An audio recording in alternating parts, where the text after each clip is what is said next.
desde que a gente montou o Adote um Gatinho, que o número de pedidos de resgate são muito, muito altos, assim, todos os meses.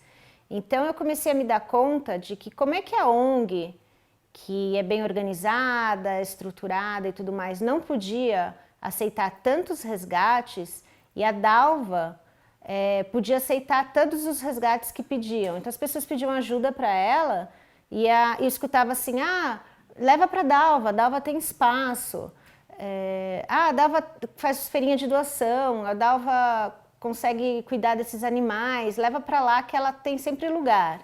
E eu achei estranho que ela tivesse lugar, sendo que se a gente como ONG não pudesse, né, abrigar todos esses animais. Então tinha alguma coisa aí que não fechava a conta, que era justamente como você resgata 100, 150 animais por mês em uma ONG e uma pessoa sozinha, sem renda fixa, consegue resgatar não só esse número, quanto mais gatos ainda, né? Então eu achei que ali tinha uma coisa errada. E aí eu fiz um primeiro telefonema para ela, né? Porque eu também não quis ir acusando nem nada. Então eu fiz um telefonema para ela para dar uma sondada. Falei, Dalva, aqui é a Juliana do Adote um Gatinho. Eu tenho percebido que todas as vezes que chegam pedidos de ajuda, de pedido de resgate para a gente na ONG, se a gente fala não, alguém fala, olha, lá na Dalva tem lugar. Leva para Dalva, telefone tal. Endereço tal, teu endereço está aberto, teu telefone está aberto, coisas que a gente toma cuidado para não ter, porque justamente é muito abandono na porta. Como é que você faz para cuidar desses animais todos? E ela falou, eu tenho um sítio no Paraná, e então eu levo esses animais para lá. Eu falei, mas como é que você consegue levar tantos animais para o Paraná e manter eles lá? Porque os nossos a gente resgata, cuida, né? Faz todo o processo de castra, vacina, deixa o gatinho em ordem de novo para poder ser doado. Como é que você faz isso? Se eles vão para o sítio, eles vão sem castrar? Como é que faz? Não, eu tenho um esquema lá, os veterinários castram e tudo mais. Eu falei, e o que eles comem? Como é que você faz para manter tantos animais se você não doa eles? Eu tenho uma pensão boa e eu também faço sabonete artesanal. E aí, a hora que ela falou isso, eu falei, não, não existe isso. Não tem como manter. Se ela recebe 150 animais por mês, vamos fazer uma média assim, como é que ela faz depois de um ano sem doar esses bichos? Falei, não, você vai me desculpar, mas essa tua conta não fecha, porque a gente na ONG vive, né, passando literalmente o pires, porque a gente não consegue fechar o mês, como é que você faz? Não, isso não é da sua conta, bibi. Eu falei, olha, eu não posso te falar o que você está fazendo de errado, eu não posso sair falando por aí o que você está fazendo de errado, mas eu vou dar um alerta para as pessoas, porque essa tua história não tem pé nem cabeça. Faça como quiser, mas as pessoas me conhecem, blá, blá, blá. Ok. Peguei e escrevi um e-mail, isso foi mais ou menos julho de 2011. E botei esse e-mail na internet, esse e-mail zanzou aí, ficou rodando um tempo na internet com o conteúdo dessa minha conversa com ela. E quando as pessoas começaram a receber, a resposta foi meio a meio, do mesmo jeito que tinha quem falasse, né, realmente tem alguma coisa errada aí, ficaram com a pulga atrás da orelha. Teve uma galera que falou, não, imagina, conheço a Dalva há 10 anos, conheço a Dalva há 15 anos, já levei muitos animais para ela. Ela cuida, ela leva lá para o Paraná. E aí eu comecei a perguntar, e você viu esse bicho depois? Você viu esse gato, esse cachorro no Paraná? Você recebe foto? Porque se eu dou um animal, depois eu falo, e aí, tudo bom? Como é que tá? Cadê a foto do bichinho? Como é que foi a adaptação dele? Que é assim que a gente faz um trabalho sério. Não, nunca vi. Falei, então como é que você sabe que existe o sítio? Como é que você sabe que isso está acontecendo? Não, mas eu confio nela, ela é muito boa, ela é uma alma muito boa, enfim. E assim foi. Então rolou uma comoção inicial e para variar as coisas foram perdendo um pouco, né, as pessoas perderam um pouco o interesse no assunto. Só que aí, uma pessoa que eu sempre ajudava, que tinha uma colônia de gatos muito grande aqui em São Paulo, e ela ajudava esses gatos, ela falou para mim, olha, eu tô com 16 gatinhos e eu acabei de resgatar, eles estavam passando fome, estavam na chuva, eu resgatei eles, pus numa caixa no meio da chuva, blá, blá, blá. Você tem como receber? E a gente, para variar, trabalhando na lotação máxima da ONG, assim, tipo, todo mundo com a casa lotada, o abrigo com a casa lotada, sede, quer dizer, gato saindo pelo ladrão, mas a gente sempre dá um jeito de encaixar.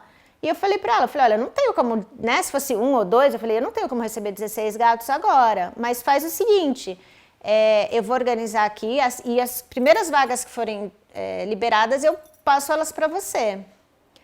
Tá bom. E confiei que ela fosse deixar os gatinhos, né, esperando as vagas.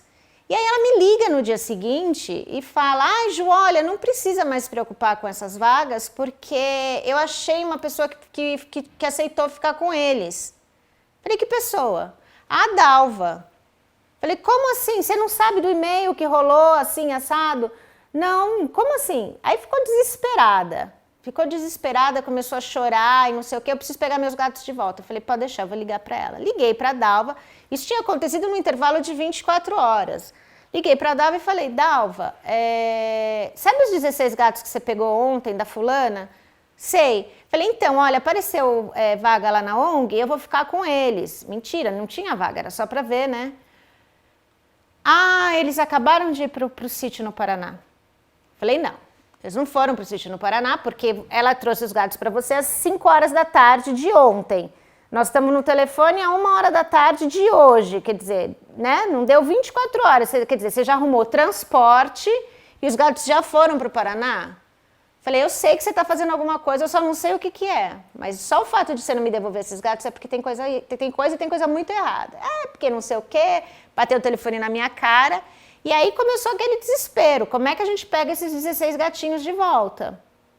E aí ligou Deus, o mundo e o parafuso para ela. Inclusive gente, assim, amigos dela ligaram, intercedendo, falando, devolve os gatos. E ela insistindo que não estava mais com os gatos, entendeu? Quer dizer, mesmo com as pessoas pedindo, ela disse que não podia devolver os gatos, obviamente, porque a gente depois já sabe o que aconteceu com eles. E aí ela falou que não ia devolver e tudo mais, e aí uma pessoa falou, olha, tem que investigar isso e vamos correr atrás, porque ela está fazendo alguma coisa muito errada e tudo mais. E aí eu falei, vamos, o que vocês sugerem? E aí eles sugeriram de contratar um detetive, que daí entra o Edson na história, né? E o Edson passou a fazer campana na porta da casa dela. Isso era comecinho de dezembro, mais ou menos, então ainda teve o problema de ser final de ano e tudo mais, então demorou um pouco mais para a coisa desenrolar e a gente descobrir realmente o que estava sendo feito, porque teve final de ano e ela tomou um pouco mais de cuidado, né? Porque ela já sabia que estava sendo observada. E aí, quando foi em janeiro, na primeira semana de janeiro, o Edson liga pra gente e diz que depois de 15 dias ali, 20 dias de tocaia, ele tinha conseguido as fotos e as provas que a gente estava procurando do que ela fazia com os gatos. E aí, para nossa surpresa, que a gente, né, eu pelo menos, ainda achei que a grande maldade que ela fazia era receber os gatos, e eu achava que ela simplesmente juntava eles todos e abandonava em outro lugar, levava para um lixão, um terreno baldio, alguma coisa a mais. Nunca passou pela minha cabeça, ou acredito que pela de ninguém, acho que ninguém imaginava o tamanho da maldade que essa mulher fazia com esses bichos. Que daí a gente foi descobrir naquela noite, enquanto a gente abria os sacos de lixo, ia pegando, cada saco que a gente abria tinha mais ou menos 5, 6 gatinhos, todos assim, em idade de 3 a 1 ano de idade mais ou menos, com as agulhas no coração e em todo o corpo, né? Porque depois a gente soube que era assim que ela matava eles. Ela dava uma injeção e essa injeção não existe, não é como um anestésico, como a gente faz, né, como se você vai fazer eutanásia de um animal, você primeiro bota ele para dormir, para ele não sentir nada, e depois você aplica o que para o coração. Ela pulava a parte de anestesiar e fazia só a injeção de parar o coração.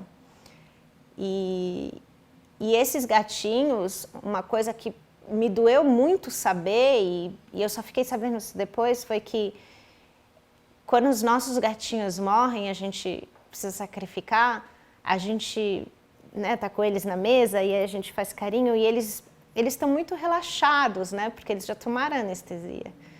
E todos os gatinhos que a gente abriu no lixo aquele dia estavam todos contraídos e com sinais assim de dor extrema. E depois o legista da USP explicou pra gente que foi exatamente isso, que eles morreram com uma dor tão terrível que por isso que eles estavam contraídos e não relaxados quando você recebe essa anestesia, né? Eles não receberam anestesia.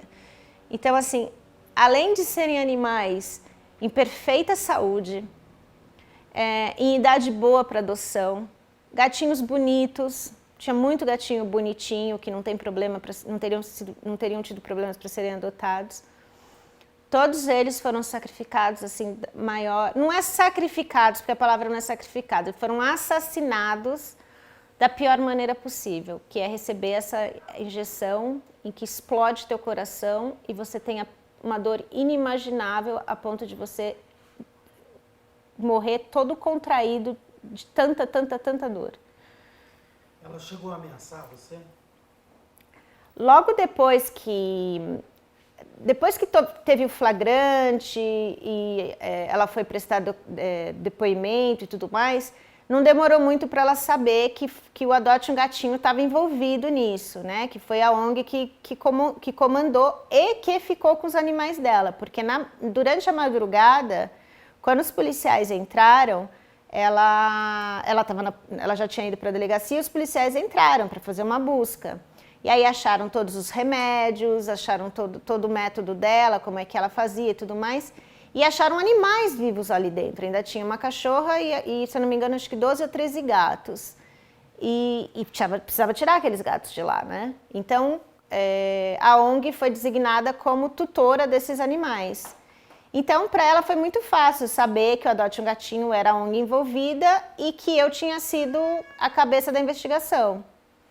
E aí, na época, ela tinha um namorado aí, um cara, sei lá, eu que ela morava junto e não sei o quê, e eu passei a receber ameaças de que se eu falasse com a imprensa e tudo mais, que as pessoas sabiam onde eu morava, que as pessoas sabiam onde era a ONG e tudo mais, e, enfim, que podia acontecer alguma coisa muito ruim comigo, se eu não ficasse quieta e tudo mais. E, infelizmente, na época, eu tinha medo, né? E aí eu realmente pus um pouco o pé no freio. Mas hoje eu vejo, assim, que realmente ela fez o que ela fez a vida inteira. Ela estava só jogando e usando dessa mente doentia dela até para me confundir. Você também me falou que aquela parte que você me falou que foi um preço muito alto, né, que você pagou. Foi uma grande coisa para prender essa mulher, mas que isso foi um preço muito alto emocionalmente. Que você ficou muito mal, você ficou deprimida, coincidentemente. Os gatos morreram. Eu acho que todo mundo que esteve naquela noite, no lugar, no dia do flagrante, eu acho que não só eu, como todo mundo que esteve lá, acabou presenciando uma coisa assim tão horrível de se ver, que eu acho que é difícil você simplesmente no dia seguinte, ou mesmo 10 dias depois, ou 15 dias depois, você falar, ok, vida normal, fiz minha parte, que bom que eu descobri e tudo mais, que bom que eu vi todo esse trabalho e agora ela não vai fazer mais. Foi uma coisa que, assim, ficou na cabeça de todo mundo e causou, assim, uma série de problemas emocionais para todo mundo. E para mim, principalmente, assim, eu fiquei relembrando aquela abertura dos sacos e enfileirando aqueles gatos e as agulhas.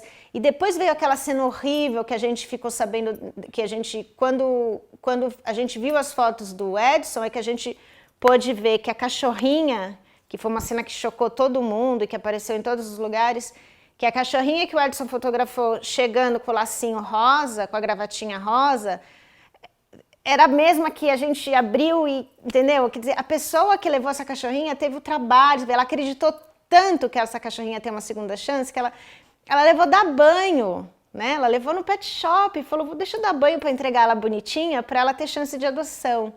E aí eu ficava com aquilo na cabeça, aquela foto, e aí a cachorrinha, e a gravatinha, e a seringa, né? E as marcas, enfim, aquilo tudo assim, aquilo eu destruí o meu emocional, e eu acho que o de muita gente, porque você não esquece aquilo, você nunca mais esquece. Claro que a gente sabe que tem coisas horríveis por aí, mas aquela cena e assistir tudo aquilo e a frieza como tudo era feita, principalmente por ser quase uma, você vê, era um assassinato em série. Ela conseguia matar 20, 30 animais, colocar para fora da casa dela, o lixo levava embora e ela conseguia pegar mais 30 animais durante a semana para fazer isso semana após semana após semana, e depois a gente ficar sabendo que essa mulher fazia isso há anos. Então, assim, causa um desgaste e danos profundos, acho que no emocional de todas as pessoas. Eu, particularmente, para mim, foi um ano, aquele ano começou muito mal por causa dessa história, e eu não sei se foi, entendeu? E depois eu estava com uma energia também tão pesada, eu tive perdas muito grandes naquele ano, os meus gatinhos também morreram. Então, para mim, assim, foi um ano que realmente eu preferia esquecer. Você, no depoimento dela, ela disse que ela fazia isso pensando que estava fazendo bem, que não sabia que era crime. Você acredita nisso? Quando eu li essa declaração dela, a gente escuta falar por aí, né, dos médicos que se consideram anjos da morte, enfermeiros e tal, em doentes terminais.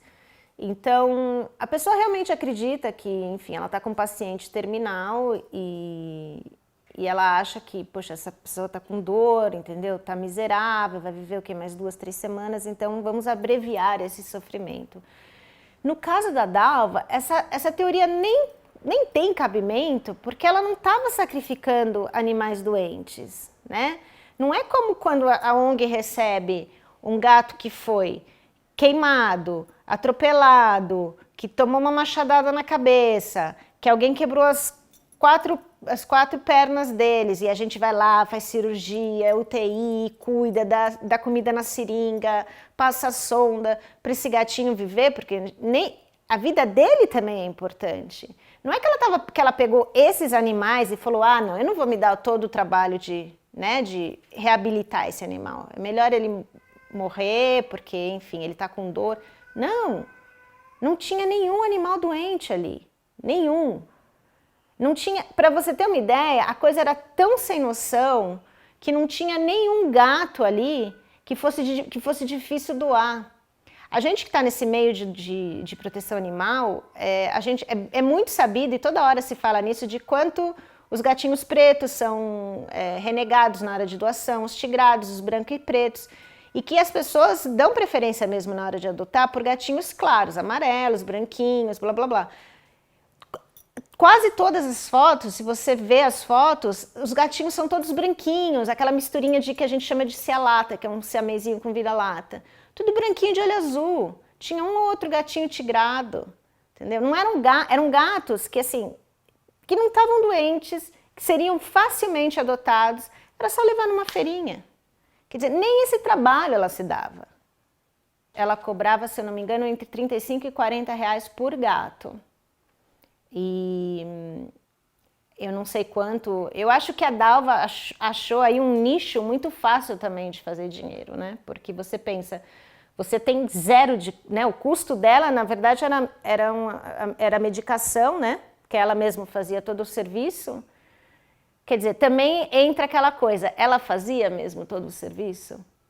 Porque vem coisas que eu passei a pensar depois que a gente descobriu isso tudo. A polícia encontrou remédios que você não pode encontrar, que você não pode comprar em qualquer lugar. Você precisa, né, de receitas, você precisa de uma permissão especial. Alguém treinou ela, muito mal treinado, por sinal, porque você vê, ela não conseguia acertar de primeiro, por isso que eles tinham múltiplas lesões no corpo, porque ela teria que conseguir fazer de primeira, ela não conseguia. Então, assim, a Dalva foi treinada por alguém. A Dalva tinha ajuda de alguém para fazer isso. As pessoas dentro da casa dela, até hoje não responderam por absolutamente nada do que foi feito. Quer dizer, eu acho muito difícil que você viva dentro da casa com uma pessoa que faz isso e você não saiba de nada. Quer dizer, você não sabe o que está acontecendo na sua casa. Você quer dizer, a sua mulher, a sua mãe mata 50 animais por semana e bota no lixo e põe do lado de fora, mistura com o lixo da vizinhança e ninguém desconfiou, sabe? Então, assim, existe aí, com certeza, e isso ficou... O caso chocou tanto e já foi uma vitória tão grande você conseguir, né, uma condenação e depois uma prisão num caso contra esse, que ninguém nem quis se questionar mais nada. Vamos deixar assim que pelo menos está ganhando. Mas existe sim, a gente tem que questionar quem são as pessoas que estavam por trás da Dalva? Quem foi que ajudou ela a comprar os remédios? Quem ensinou ela a fazer esse tipo de eutanásia? Quem que ajudava ela a tirar os corpos de dentro da casa? Quer dizer, existe sim coisa por trás, isso tudo nunca foi falado. E eu tenho certeza que do jeito que teve a Dalva, tem muitas outras pessoas por aí aqui em São Paulo que fazem esse mesmo tipo de procedimento, não que tenham se espelhado, mas que usam os animais para arrecadar dinheiro e simplesmente não dão satisfação nenhuma de onde estão esses animais depois. E todas essas pessoas que eu estou falando, elas têm a ajuda de mais pessoas e essas pessoas nunca são perguntadas. Quem são essas pessoas? Qual foi a sensação quando você soube que ela foi presa? Que demorou anos, mas ela acabou na cadeia, né? Então, peraí. Quando o trabalho todo foi muito bem feito, né? Porque a gente pensava que ela ia ser, enfim, que ela ia fazer serviço comunitário, pagar 2 cestas básicas e ficar por isso mesmo. Então a condenação dela já foi uma vitória muito grande. Mas ela sempre deu risada, entendeu? Ela estava literalmente rindo na nossa cara. Olha só como eu sou fodona, entendeu? Eu tô condenada, mas dane-se, eu tô aqui. Ela deu entrevista, ela já era condenada, ela deu entrevista. Então, tipo assim, ela tava rindo na nossa cara como quem diz, ó, fiz mesmo e não tô nem aí. Então, saber que ela entrou num banco e foi reconhecida, me deu uma alegria, assim, que eu não sentia há muito tempo. Eu pensei, sabe, eu não posso dizer o que eu pensei aqui, mas me veio assim, falei, caramba, sabe? Ela foi reconhecida e a junção da coisa da pessoa que reconheceu ela falar, espera um pouquinho, entendeu? Ir lá chamar a polícia e tudo mais, e ela saiu humilhada, presa e tudo mais. Me deu uma alegria muito grande. E eu acho que, assim, agora ela tem que ficar na cadeia o tempo suficiente para que ela passe pelo mesmo sofrimento que ela causou, não só por aqueles animais que eu e todo mundo mexemos no saco de lixo, mas todos os que ela fez antes e por todo o mal que ela fez para todos nós emocionalmente, que ninguém nunca mais foi o mesmo depois daquela noite. Agora que a gente sabe que ela está em regime semiaberto, como você se sentiu? Traída, né? Você se sente traída, porque você vai acreditar, entendeu? Você fala, pô, caramba, tá presa. Isso não adianta. E aí, qual é a mensagem que isso passa? Eu vou continuar fazendo coisa errada, porque ninguém fica preso, entendeu? E aí é o que eu falo, essas outras pessoas que usam os animais para arrecadar dinheiro, para ganhar dinheiro, elas vão pensar o quê? Ah, você vê, se nem a Dalva ficou presa, vou eu ficar presa? Então, assim, é uma sensação de ser traída mesmo, de que, tipo, não adiantou nada. Quer dizer, esse mal todo que ela fez ficou por isso mesmo.